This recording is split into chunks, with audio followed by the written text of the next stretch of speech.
Bonjour, je vous propose aujourd'hui de préparer un centre de table ou décor à placer sur le rebord d'une fenêtre. Nous allons imaginer une petite forêt de sapins fabriquée dans différentes matières. Ce sont donc 7 décorations différentes que je vous propose de découvrir dans notre atelier. Avant de commencer notre atelier, laissez-moi vous remontrer quelques idées que je vous ai présentées en vidéo sur le thème des centres de table ou décorations de rebord de fenêtre. Voici des bougeoirs en béton qui apporteront tout naturellement de la lumière au centre de votre table. Vous pouvez aussi décorer de jolies bougies. Vous les adorez, ce sont des boules avec des films rétractables. Notez le socle, fait avec la pâte d'Arwikid que nous allons utiliser aujourd'hui. Un grand succès auprès de nos clients a été la vidéo vous montrant comment réaliser des compositions de fleurs avec de la mousse thermoformable et des moules. Vous vous souvenez de ces petites maisons dans un style maison en pain d'épices? Elles sont aussi faites avec de la mousse thermoformable et du carton de récupération. L'année dernière, je vous ai proposé des demi-sphères en béton avec la peinture Maya Gold. Je vous mettrai sous la vidéo un lien vers les plus belles vidéos de Noël et les tutoriels que vous avez le plus aimés. Je ne vous ai montré ici qu'un tout petit échantillon d'idées pour Noël. Vous en découvrirez bien d'autres. Passons maintenant à notre atelier de la semaine. La base de la plupart de nos sapins aujourd'hui est la pâte d'Arwikid.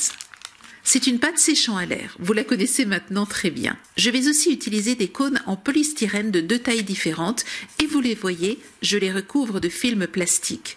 Ici un sac de congélation, mais le film alimentaire convient très bien et ce serait peut-être d'ailleurs plus adapté.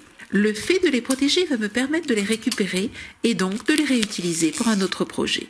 Je tends bien le plastique et si besoin, je le fais tenir avec de l'adhésif. Je prends ensuite un peu de pâte d'Arwikid, je mouille mes mains et la pétris bien pour qu'elle soit souple. Avec un pain de pâte d'Arwikid, je peux réaliser 3 grands sapins et 3 petits. Je vais vous montrer plusieurs idées, bien entendu en fonction des modèles choisis, vous utiliserez plus ou moins de pâte. Avec 2 pains, vous aurez largement de quoi faire l'ensemble des sapins ici présentés. J'étale ensuite la pâte et je n'ai plus qu'à la découper. Voici le premier sapin que je vous propose de réaliser. Je découpe des bandes de pâte sans chercher à ce que la découpe soit régulière.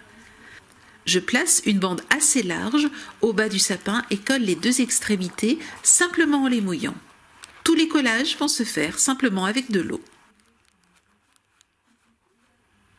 Je place ensuite un peu n'importe comment d'ailleurs les autres bandes de pâte.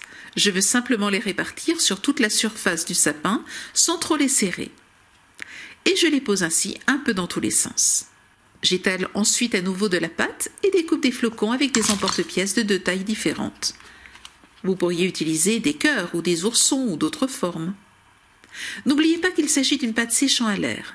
Il vaut donc mieux procéder par petites quantités plutôt que de risquer de l'avoir séchée en utilisant de grandes quantités. Chaque fois que j'enlève un surplus de pâte, je refais une boule, je la mouille et je la place dans un sac en plastique de congélation. Je mouille les étoiles et les place sur le sapin. J'essaie régulièrement de superposer les bras de l'étoile ou du flocon, cela permet à mon ensemble d'être bien plus solide.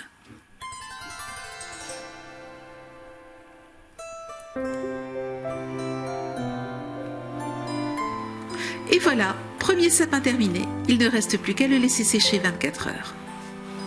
Sur ce petit modèle, je ne place que des étoiles, en veillant à ce qu'elles se superposent.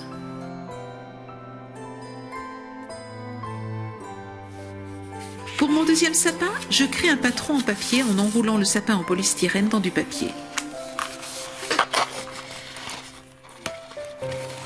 J'obtiens ainsi une forme plus grande que la surface de mon sapin.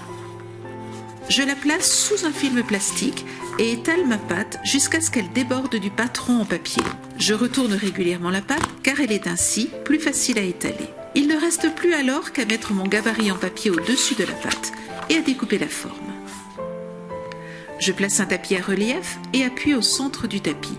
Je ne veux pas tout le relief mais juste quelques traces du tapis. J'utilise ensuite une paille rigide pour faire des trous.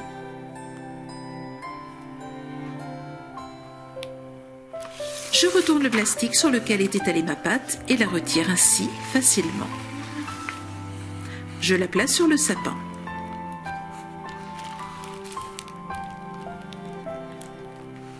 Je n'oublie pas de faire mes collages avec un peu d'eau.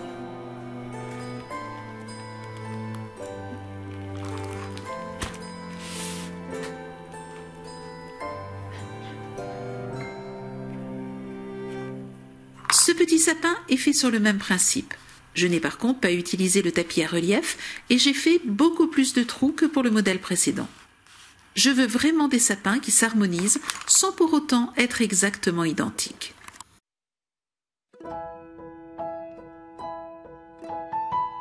Pour mon sapin en spirale, je commence par réaliser un long boudin que j'aplatis.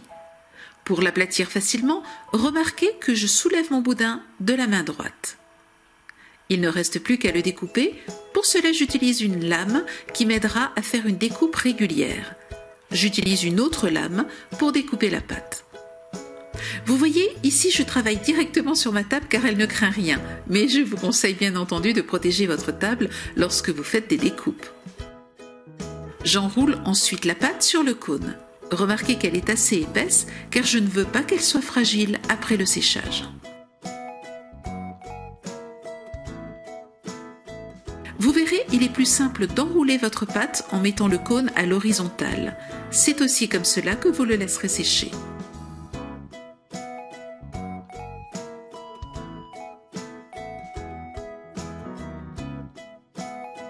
Pour cet autre modèle de sapin, j'ai découpé des bandes que je commence par placer à la verticale. Je prends d'autres bandes et je les place cette fois-ci à l'horizontale en les mettant tantôt au-dessus, tantôt en dessous des bandes verticales.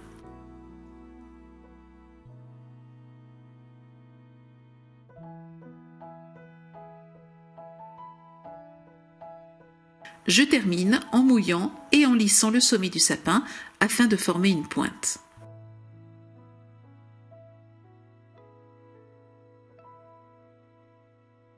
Voici un sapin en plumes réalisé avec les cônes une fois que mes sapins en pâte sont secs. Je vous le disais, le cône peut être récupéré et ainsi me permettre de fabriquer ce sapin en plumes. Je mets un petit point de colle sur le sommet de mon sapin pour qu'il se termine en pointe. On peut aussi utiliser des découpes faites avec des dies ou des matrices de découpe. Ici, ce sont ceux que je vous ai présentés la semaine dernière. Ensuite, il suffit de les coller les uns aux autres en protégeant le cône en polystyrène avec un papier sulfurisé.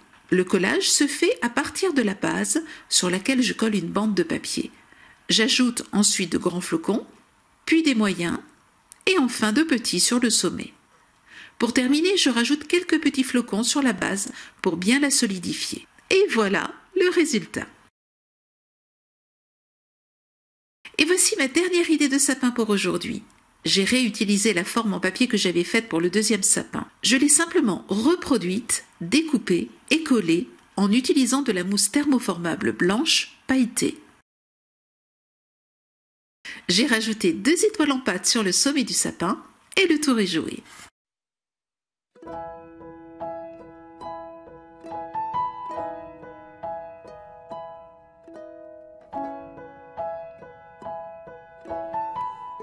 Je choisis de peindre certaines de mes créations en doré. Cela ne peut être fait qu'après 24 heures de séchage et uniquement sur l'extérieur.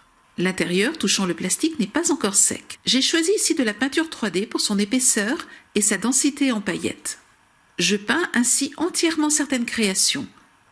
Pour d'autres, ce ne sont que quelques éléments qui sont peints ou quelques coups de pinceau qui sont mis sur les reliefs. Certaines créations sont-elles recouvertes de paillettes.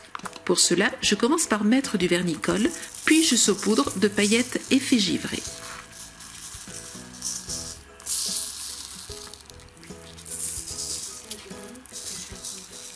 Je découpe le plastique sur le contour de la base des cônes afin de libérer le cône en polystyrène.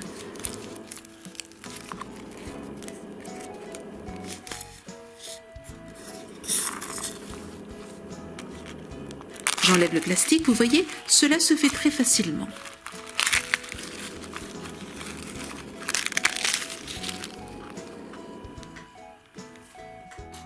Si vous avez du mal à enlever le cône en polystyrène, utilisez un cutter-couteau pour le retirer.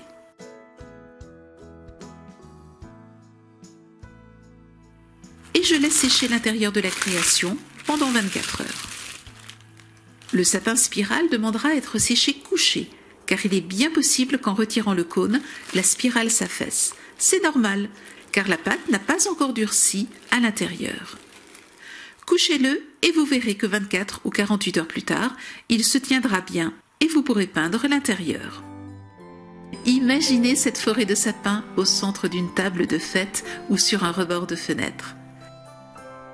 J'ai agrémenté ma forêt de petites maisons, tout simplement réalisée avec des moules et du plâtre, que vous retrouverez aussi dans notre boutique.